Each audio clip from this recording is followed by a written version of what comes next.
You're listening to the 49 Carats Podcast, a 49ers Goldmine production with Stephanie Sanchez.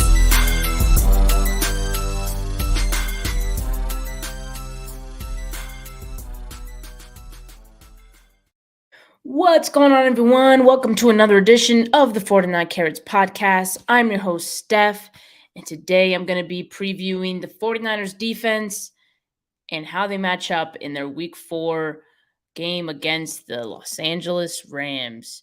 We're going to get right into it, but before we do that, I just wanted to really quickly send a, big hug to everyone in Florida impacted by the hurricane today.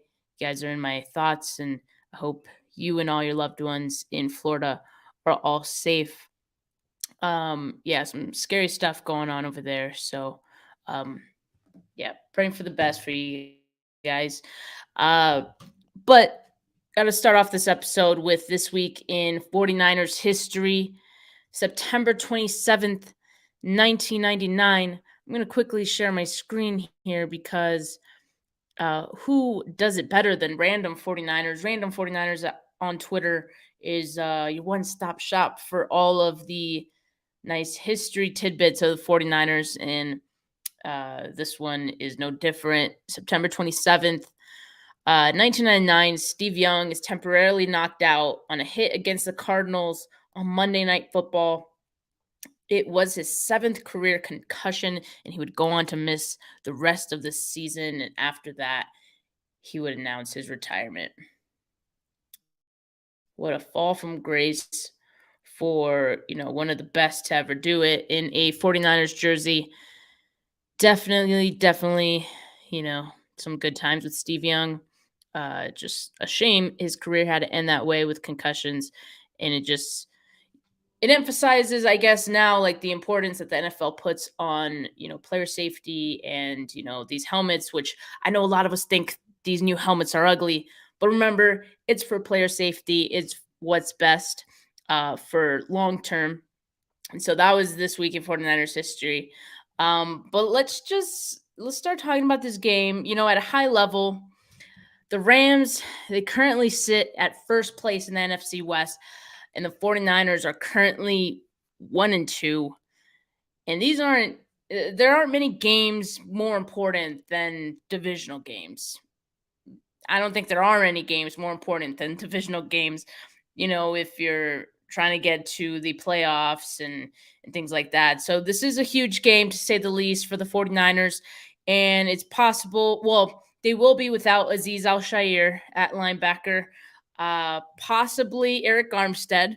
And we don't know if Kamiko Toure is still dealing with his personal matter. Hope everything is going all right for Toure. So that just kind of lays the ground, I guess, for the defense. But let's really dive into the Rams offense. And, reminder to you guys to give this video a thumbs up.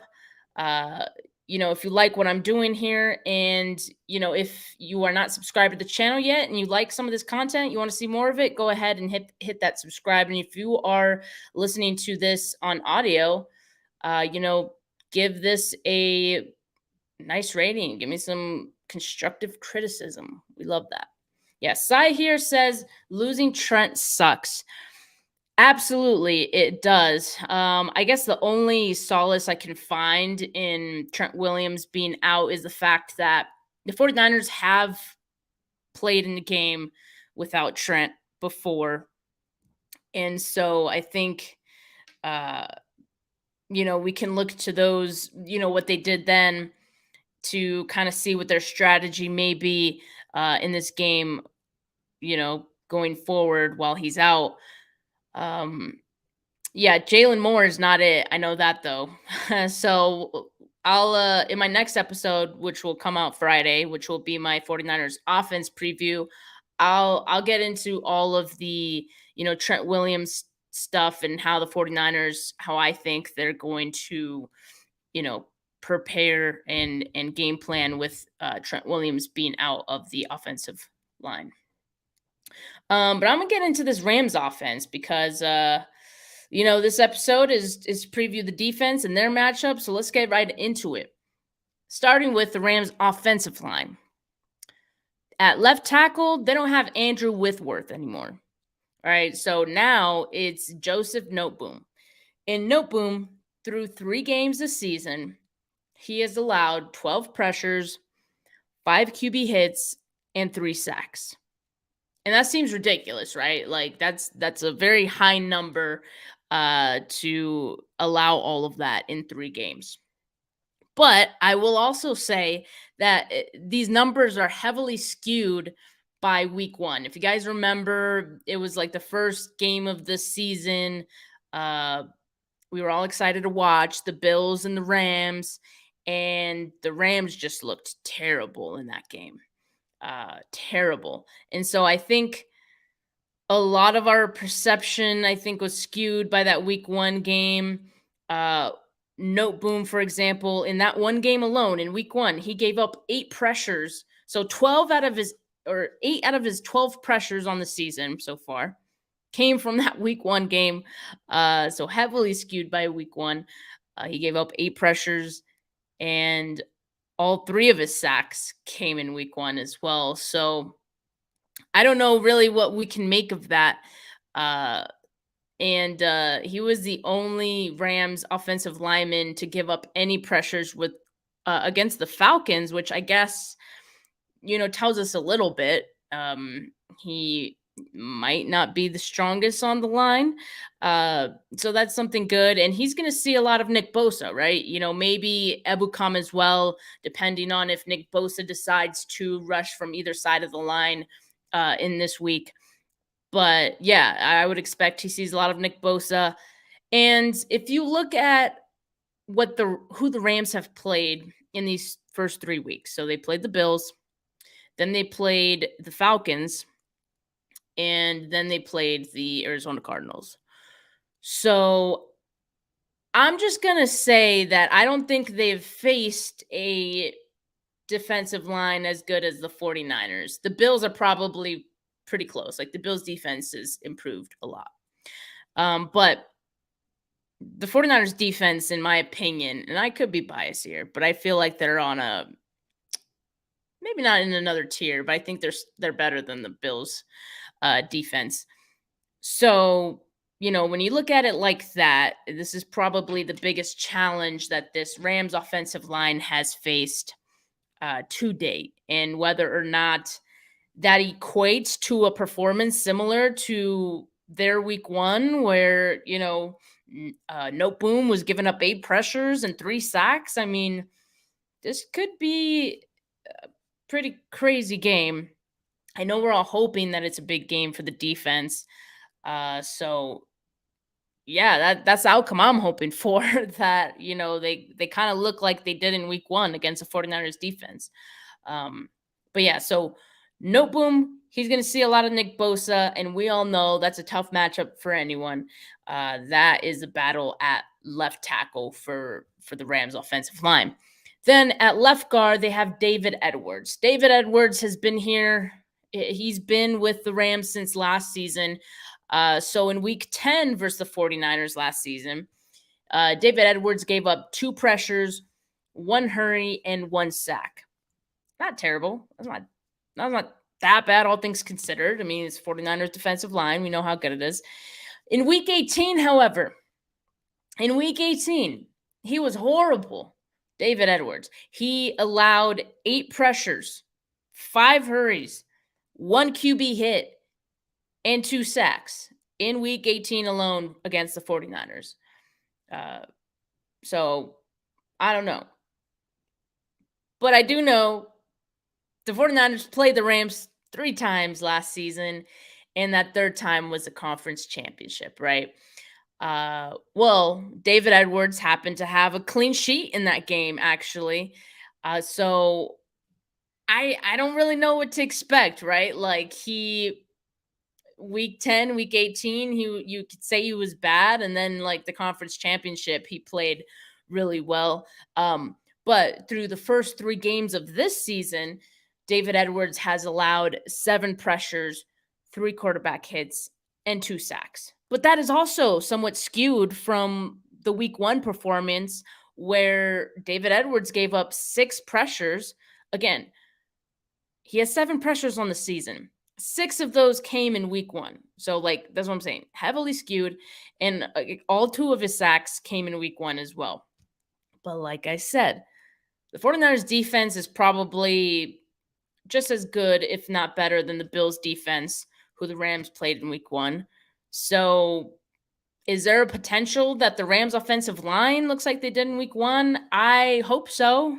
I mean, that's what I think. If anything, it'd be, between that kind of performance and, what they looked like sometime last season. I don't know. But David Edwards, he may see some Bosa on some snaps where, Bosa decides to rush inside to his left.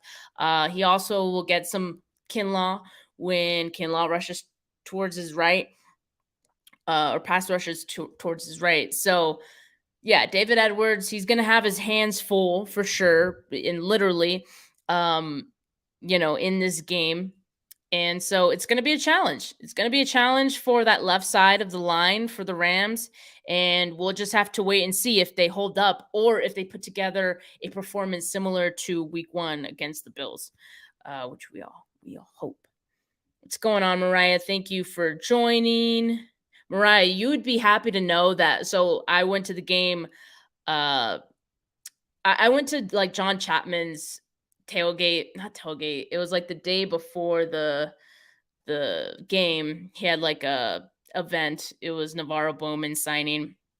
And someone was like, hey, like I recognize you from like a podcast. You're Faithful Lee, right? And I was like, no, but I thought you would appreciate that someone recognizes your podcast name.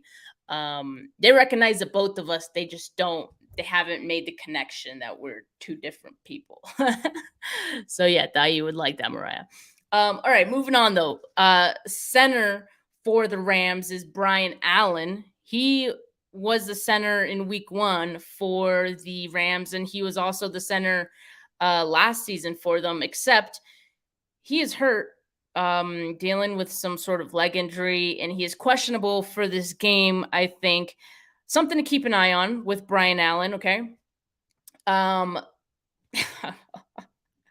Mariah says lesbians all look the same. Yeah, I guess to some people, we do for sure. That's hilarious.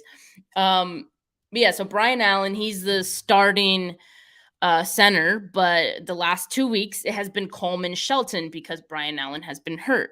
So I really don't know who's going to be playing center for the Rams, come this game, because it really depends if Brian Allen isn't hurt. But regardless, I'm going to give you a little bit of, both of these guys, just in case one plays and the other one doesn't. We'll talk about both, okay? So Brian Allen, assuming he plays, let's look back at last season against the 49ers in week 10. He committed just 1 penalty, but other than that, like he had a pretty clean sheet that game, week 10 against the Niners. Then in week 18, Brian Allen allowed 2 quarterback hits and 2 pressures. Still not that bad. I mean, again, it's a 49ers defensive line. If I feel like that's not terrible. And then comes the conference championship game. Again, Brian Allen had a clean sheet. So, it's clear to me that Brian Allen, if he starts at center, that's probably a pretty good boost for the Rams offensive line. But when you look at Coleman Shelton, Coleman Shelton is actually their starter at right guard, or he usually is their starter at right guard. But the last 2 games, he's shifted over to center, and he's been starting there the last 2 weeks, right? Okay. So this season, Coleman at center versus Atlanta, that was week 2. He had a clean sheet. Then Coleman at center versus the Arizona Cardinals last week. He had 1 pressure, or he allowed 1 pressure and allowed 1 QB hit. So he's not bad either. Granted, Atlanta defense is not really scary. Neither is the Cardinals, I would say. Like, they're probably a little better than the Falcons defense, but I guess we can just take those performances with a grain of salt if you want. But he's held up pretty well for them at center these last 2 games, especially considering that's not his usual position. He usually plays at right guard, right? So, like I said, both of those defenses, Atlanta and Cardinals, are not as good as the 49ers, but so far, Shelton has proven to be a serviceable center option for the Rams. So whether it is Brian Allen or Coleman Shelton starting at center for the Rams on Sunday, they're going to see a lot of Javon Kinlaw.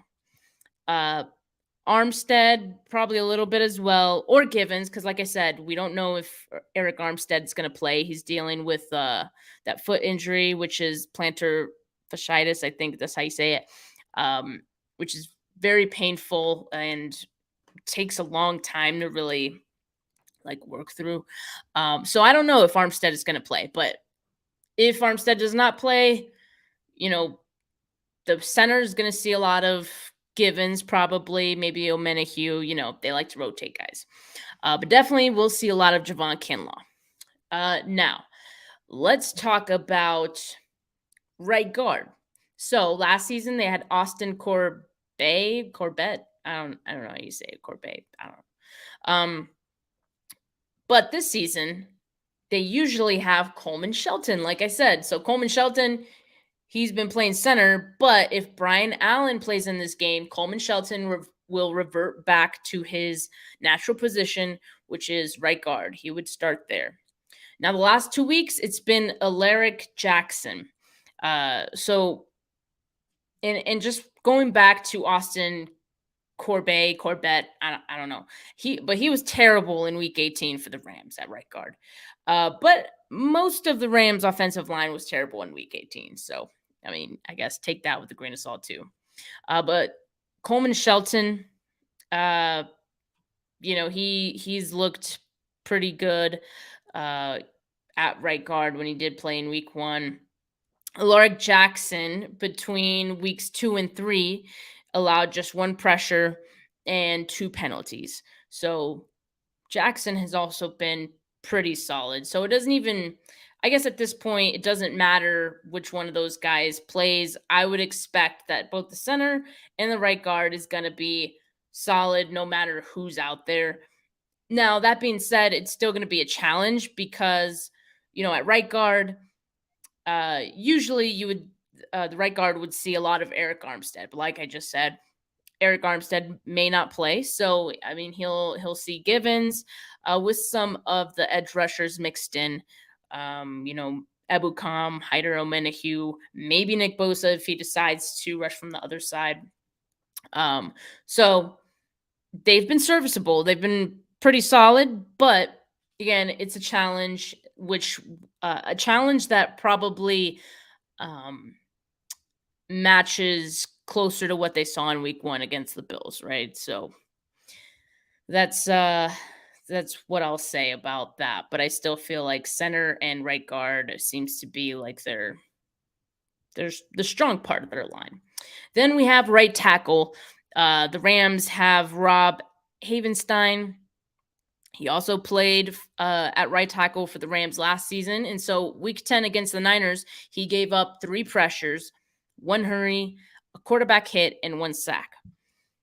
In week 18 against the Niners, he allowed 3 pressures, 1 hurry, 2 sacks. Now, in the conference championship game, he allowed 2 pressures and 2 hurries. So better performance from him then. Through 3 games this season, Havenstein has allowed 7 pressures, 1 quarterback hit, and 2 sacks. So on paper, I mean, this looks like one of the Rams' weaker links on their offensive line. I think either Noteboom and Havenstein, both of their tackles are kind of shaky in comparison to the other guys on the offensive line. So Havenstein, he'll see plenty of Ebukam, but don't be surprised to see Nick Bosa rushing from this side, trying to get this matchup against Havenstein as well, because I would feel good about that matchup if I'm the 49ers. So yeah, I would expect that Nick Bosa tries both sides of the line. And so that's what I think about the the Rams offensive line and how they match up against the 49ers defensive line. I mean, the 49ers defense overall has been bringing it. And like I said, it's going to look, I would expect that the Rams look more like they did in week 1 against the Niners than they did in week 2 and 3. Now that's on offense. Okay. What they look like, what the Rams look like on defense really is all dependent on what the 49ers offense looks like. And at this moment, I don't know. You guys will have to just tune into my 49ers offense preview of the week, which I'll put out on Friday. But that's what I think. I think this is going to be a good matchup once again for the 49ers defensive line. I'm really not too worried about them. But let's just go right into the quarterback, the guy who they're going to be going after. They're trying to get sacks on this guy, get pressure on him, Matthew Stafford. And I will say, the offseason post week 1 concerns over Matthew Stafford's elbow, at least through these first couple weeks, it seems to have been a little overblown, right? Like, he seems fine throwing the football. And he's been pretty efficient since week 1. He has the second highest completion percentage through 3 weeks at 72.5%. And he only needed to attempt 25 passes last week to stomp the Cardinals, which is good for the Rams because, if there are any concerns over his elbow and arm fatigue and all of this, then having thrown just 25 passes last week, it probably means his arm's feeling good going into this game. Now, the Rams offense has played the Bills defense, who they struggled against, the Falcons, whose defense is near non-existent, and the Cardinals, who are average at best, like I mentioned. So the 49ers defense is probably closer to what the Rams saw in week 1.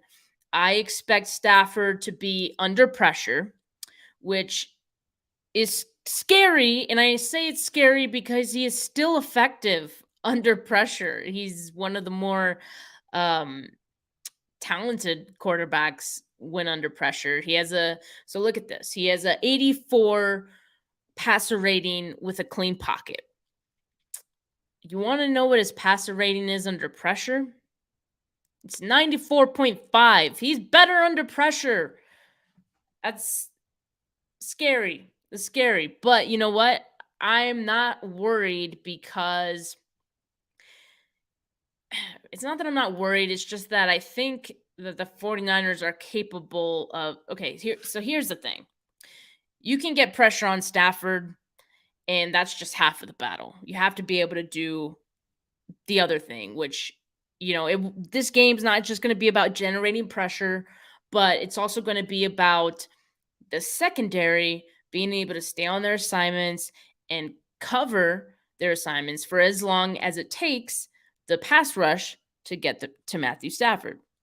So that being said, I think it would be smart, and I would expect that the Rams would look to emphasize getting the ball out quickly. Okay. That's always like a good neutralizer to, a very aggressive pass rush. Just get the ball out quickly.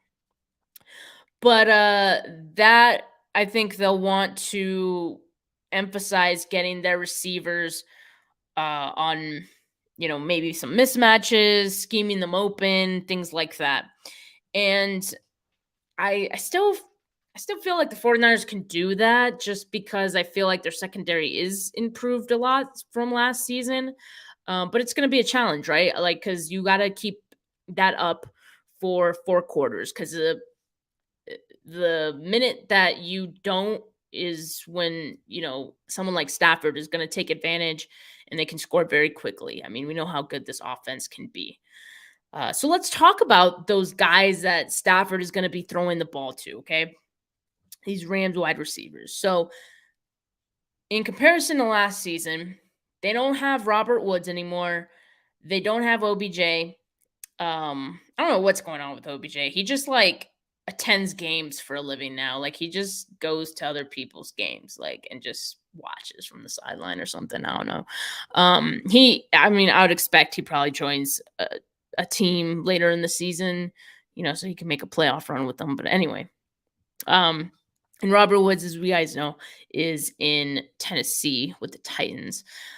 So because of those losses, they made a quote unquote splash signing this offseason at wide receiver, Allen Robinson, former Bears wide receiver, who I liked. I've always been an Allen Robinson fan, but now I'm like, I don't know. Is he washed? Is he washed up? He's been largely ineffective and uninvolved, to say the least, through 3 weeks of the season so far with the Rams. And you would think, like, I always blamed the Bears just being terrible for Allen Robinson's, decline in Chicago. But then he comes to, LA, and it's been 3 weeks now, and he's still pretty ineffective. I mean, I don't know. Maybe it just takes some time to get that chemistry going. I really don't know. But, Allen Robinson, I feel good about this matchup for, these corners because, like I said, he hasn't done much through 3 weeks. And I wouldn't expect a dramatic change from that now. I think I don't doubt that he might get integrated and more involved in the offense as the season progresses. But I don't think it's going to be a huge jump from 1 week to the next, right? I think it'll be gradual throughout the season. That being said, I feel good about the matchup. I don't think Allen Robinson is going to go off in this game, especially because we have pretty good secondary, pretty good corners. Through 3 weeks, Allen Robinson has been targeted just 12 times in 3 games, 12 times total. And he has 7 receptions for 88 yards and a touchdown. A touchdown he had last week. So again, not much happening for Allen Robinson. He's just a guy that's been out there pretty much for the Rams offense. But then they got this other guy, okay? Ben, I hope I'm not butchering his name. You know I do that sometimes. You guys know. Ben Skorynick. That sounds right? Skorynick. Ben Skorynick. Okay, he's a second-year wide receiver for the Rams, and he's been getting worked into the offense a little bit more this season. I'm seeing him out there. He's getting more snaps, and he's playing a complementary role so far.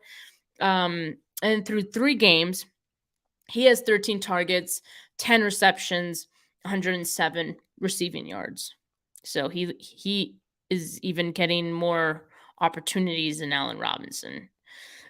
Don't know what that's about, but anyway, he lines up from the slot half of the time. So I would expect he sees a lot of Deommodore Lenoir, who, by the way, is the new nickel corner for the 49ers defense. Can we talk about that? We have not talked about that enough. It's very interesting because we were all very excited about Sammy Womack, right? And it's not that Sammy Womack looked terrible. I think he was doing well. He's a rookie after all, right? The team said that Lenoir pretty much earned his start by, what he showed in practice, I guess, these last few weeks. So they felt good about him starting against the Broncos. And I thought he played pretty well, all things considered. I mean, he had a tough matchup most of the time against Jerry Jeudy. And I thought he held his own really nicely. So Lenoir last week, he had 3 tackles. He was targeted 7 times and allowed 5 receptions, but just for 32 yards. So again, Lenoir, I would expect he gets a start once again against the Rams. Like I said, he's going to see a lot of Skorynick. But Lenoir won't just be seeing Skorynick, as we know. The final boss on this Rams offense is none other than Cooper Kupp. Okay, so let's talk about Cooper Kupp, because that's the one, I think, when you think of Rams offense, that's who you think of. Even before there was a Matthew Stafford, there was a Cooper Kupp in LA. and he gives just about every defense problems. So he ranks first in targets and receptions among all receivers so far this season, with 35 targets and 28 receptions. He ranks sixth in receiving yards with 280, and he is tied for second in receiving touchdowns with 3. Last week, he even got a carry, and got some snaps in the backfield. It led to a 20-yard rushing touchdown last week. So they're using him all over, which they usually do. And so stopping Cooper Kupp, it won't just be a one-person effort, really, for the secondary. So the one thing I will point out is most of his targets come in the short center and the short right and intermediate center and intermediate right sides of the field. So I don't know if that kind of gives you an idea who he may be matching up against, or where Stafford likes to throw the ball to him and where they have the most success. But Cooper Kupp, he's going to get his, okay? That's just like a known fact. The 49ers aren't going to stop him. You can only wish to contain him. And like I said, it's going to need to be a group effort. Safeties included. The good thing about the 49ers safeties right now, Tashawn Gibson and Talanoa Hufanga currently allowing the lowest passer rating. Gibson, passer rating of 0 allowed. Huff, passer rating of 2.8 allowed.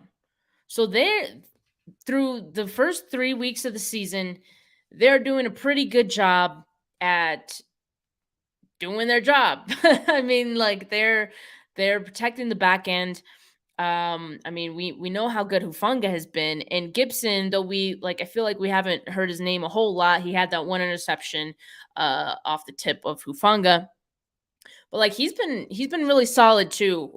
He's been a nice addition, I guess, a surprise addition, really, because remember the team signed him, in training camp because of the injuries that they had and Jimmy Ward. So he was able to stick around, be a camp body. And, again, when Jimmy Ward got hurt, it pretty much just gave him the starting position, and he's ran away with it. I mean, he's been really solid. He's been a nice addition for this defense. So yeah, I mean, the safeties have done a great job. And we also know Charvarius Ward and Emmanuel Moseley are some guys. They are hymns, they are doing really well.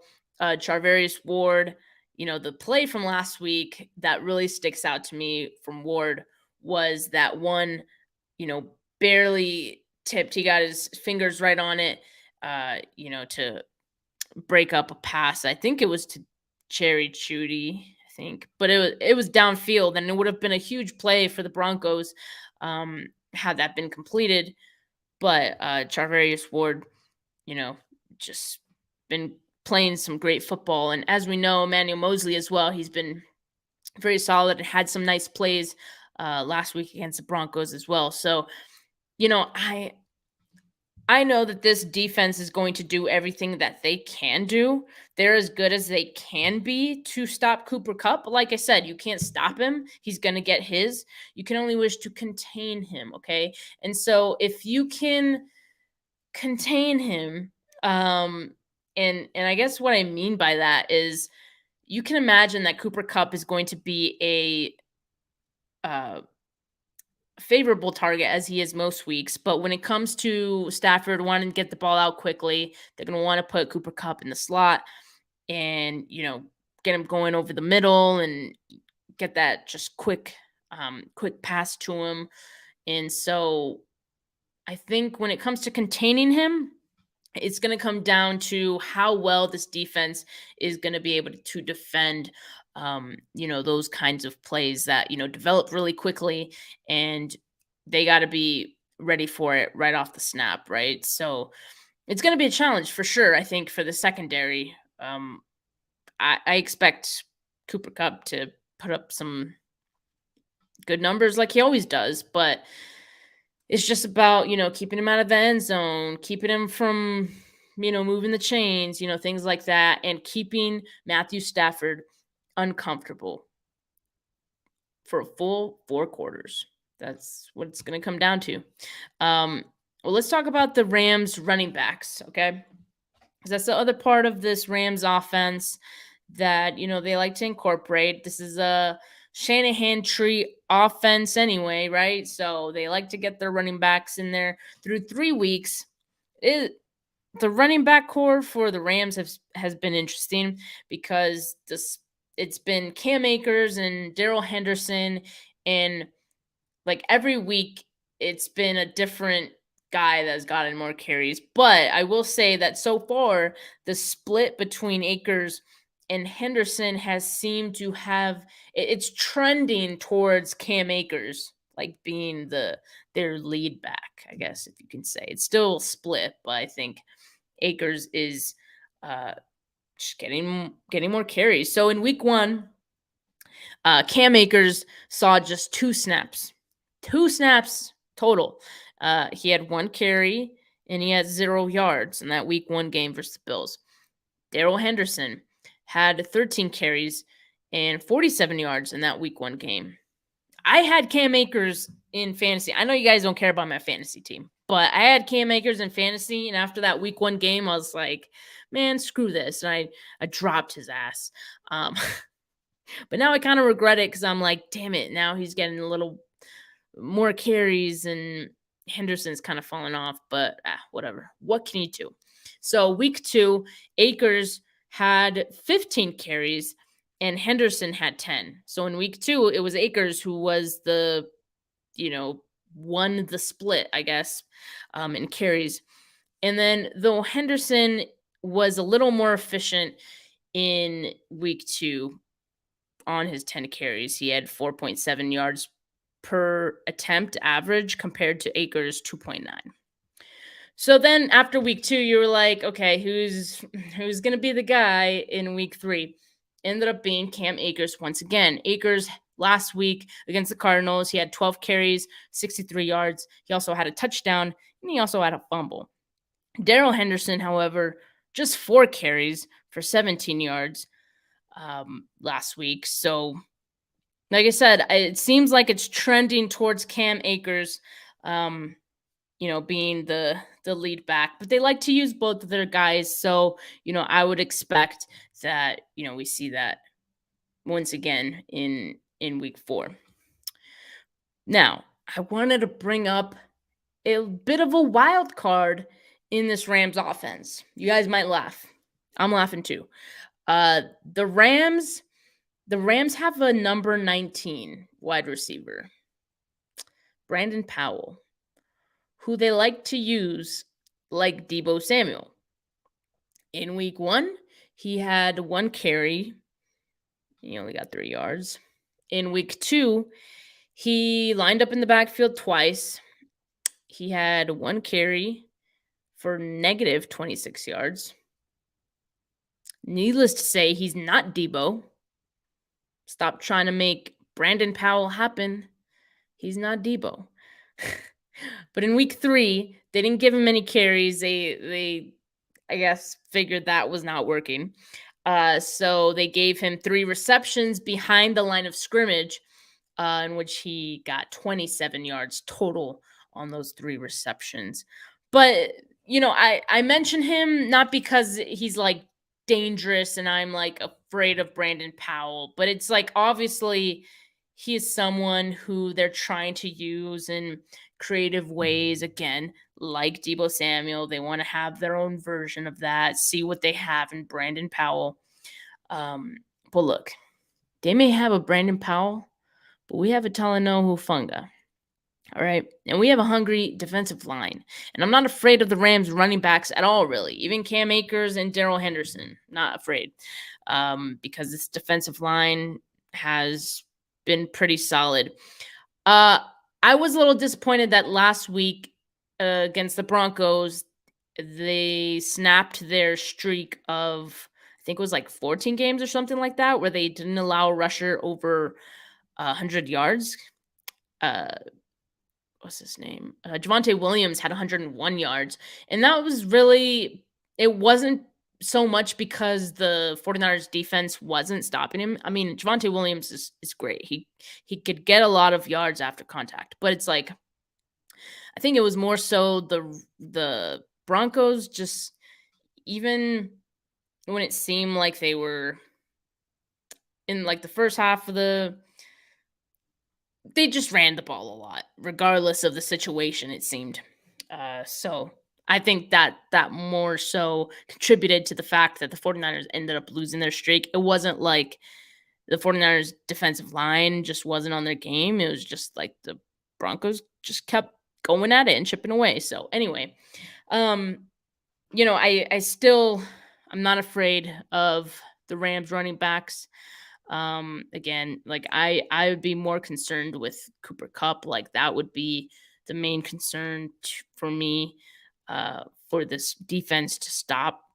And these running backs, they haven't really shown anything through these first 3 weeks.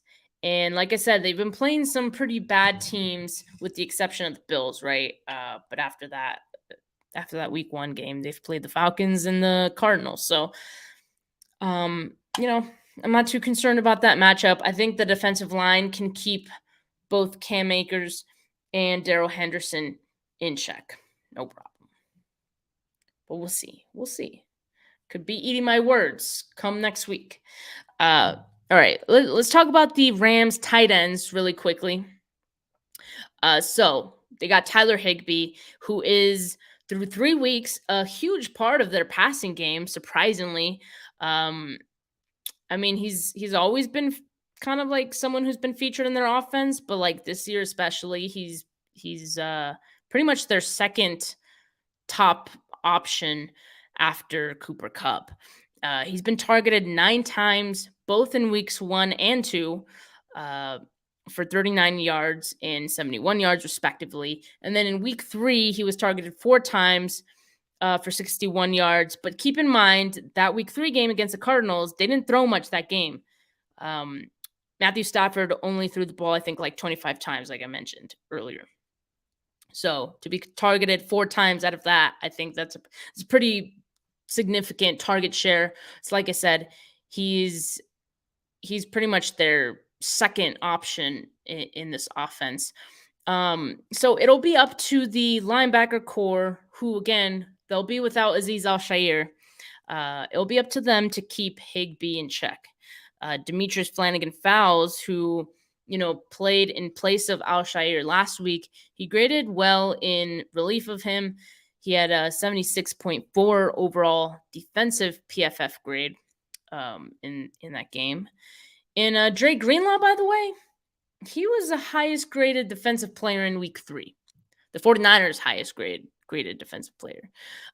He currently leads the league in stops with 16 total. And after a rough week 1 that he had, we all remember that week 1. We really laid into him after that one. But he's come around since then. And he's looked pretty good out there. So I hope that he can keep it up in week 4, because again, it's going to be really important going up against, Tyler Higbee and, these running backs. It's very important. Like I said, I'm not worried about them, but I'm only not worried about them because I'm counting on, our linebackers to put a stop to them. All right. So all in all, I think from the defensive side, there's not much that I'm worried about when it comes to this 49ers defense. Like, they could, at this point, like, they could be playing anyone, and I'd feel good about our chances when it comes to the defense. Now, the offense is another story, right? We know how that goes. We saw it at its worst last week. And so it's like I'm dreading doing my offensive preview for this week, but I'm also excited because I think the difference in this game, and if it's won or lost, is going to be up to the offense. I feel good about what the defense is going to do. Cooper Kupp, like I said, he's going to get his. Matthew Stafford's going to get, even if he's uncomfortable most of the time, he's going to get some plays off to, Kupp, maybe Higbee once in a while. But altogether, I think the Rams offense, I feel like they're going to struggle against the 49ers defense because it's the best defense that they've faced. This defense is better than it was last season. And I'm not sure through 3 weeks that the Rams offense is better than it was last season. So I think this is a favorable matchup for the defense. Maybe not favorable, but it's not one that I think is going to, be too difficult for them. So again, it's going to be up to the offense to put some points up, and we'll see. I'm going to do my offensive preview on Friday, so you guys be on the lookout for that.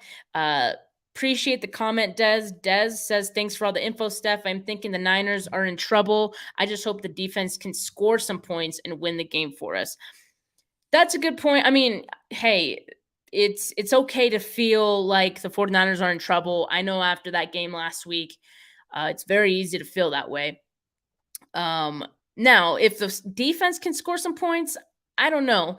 Matthew Stafford does throw a pretty high percentage of, I forget what Next Gen Stats calls it. It's like turnover worthy plays. There it is. So Stafford does throw a lot of those, but he also throws a lot of big time throws. So pretty much he's a big high risk, high reward kind of quarterback. And so, like I said, if the defense just stays on their assignments and they're able to cover for as long as it takes for the 49ers pass rush to, close in on Matthew Stafford, I think that should be enough for the defense. If they're able to keep Matthew Stafford uncomfortable and without options to throw to for most of this game, the 49ers have a chance. But again, it is going to come down to the 49ers offense, and the offense is going to have to put some points on the board. You can't always depend on your defense to do that for you, as we saw last week, right? So, yeah, looking forward to doing the 49ers offensive preview on Friday. You guys look out for that one. But thank you guys so much for those of you who tuned in. Appreciate it. And make sure you like this video if you liked this information, if you like this kind of content, and make sure you subscribe if you aren't yet. All right. Appreciate all the love. And I hope that you guys tune in for Friday's episode. All right. You guys have a good rest of your night. Peace.